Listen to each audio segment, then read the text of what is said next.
ဘုဘနာမှာရက်ခိုင်းထားတယ်ဒီမှာဆိုင်ကရက်ခိုင်းလိုက်ပြီမလားရက်ခိုင်းလာမဟုတ်ရက်တဲ့လူလိုချင်တဲ့လူပေးလိုက်ကျွတ်တော့လိုချင်တာလေနားပဲသူ့ကတော့ပေးရက်သွားနားပဲ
စကိုင်းကိုစတင်ပြီးတော့သွားနေပါပြီ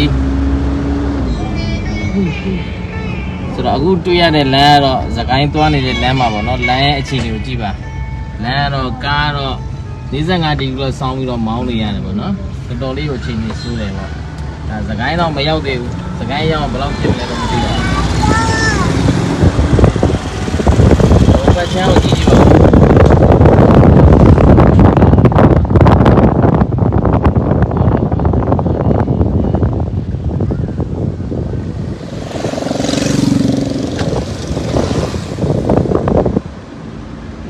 အခြေအနေကတော့တော်တော်လေးကိုဆိုးဆိုးရွားရှိနေတယ်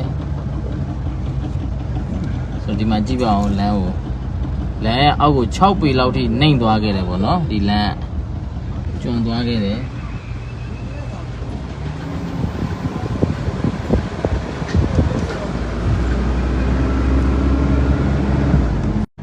ဆိုတော့စကိုင်းမြို့ကို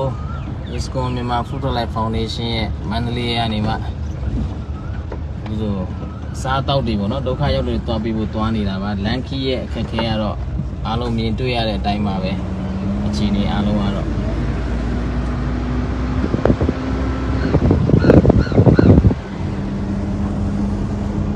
လမ်းတွေအားလုံးကကျွံသွားခဲ့တာပေါ့နော်အောက်ကို6ပေလောက်တွေနှိမ့်သွားခဲ့တယ်ဒါတွေဆိုကြိုင်းအကြီးတွေဆိုအောက်မှာ10ပေလောက်ထိကြိုင်းနေလို့မြင်နေရတယ်ပေါ့နော်လမ်းတွေအကုန်အကွဲကုန်တာဟိုဘက်ချမ်းမှာဆိုတော့လုံးဝကိုကျွံသွားခဲ့ပြီပေါ့နော်လမ်းလျှောက်သွားလို့တော့အဆင်မပြေတော့တဲ့အခြေအနေမှာရှိပါတယ်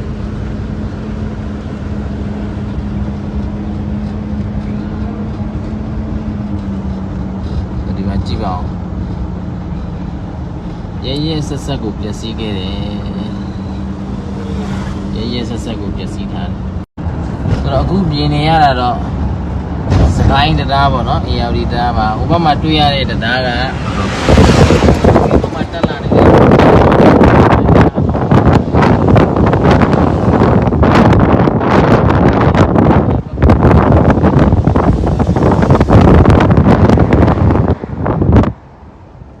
မှာကြည့်မယ်ဆိုရင်သခိုင်းရဲ့အမတန်မှနော်လာပါတယ်ဆိုတဲ့ဇီဒီပထိုးတွေပေါ်များတဲ့နေရာကြီးမှာဇီဒီတော်တော်များများပြိုလဲနေတာမျိုးတွေကိုလမ်းတွေ့ရတယ်ပေါ့နော်ဝေးရနေတော်တော်လေးအခြေအနေစိုးနေတယ်ဆိုတာကိုကျွန်တော်တွေ့ရတယ်ကျွန်တော်တို့ဒီနေ့သခိုင်းမြို့မှာဖုတ္တဘလိုင်းဖောင်ဒေးရှင်းကနေမှ9800လောက်ပေါ့နော်ပေးမှုတွေကျွန်တော်ချက်ပြီးတော့မှယူလာထားတယ်အခက်အခဲရှိတဲ့နေရာတွေကိုတွားပြီးတော့မှ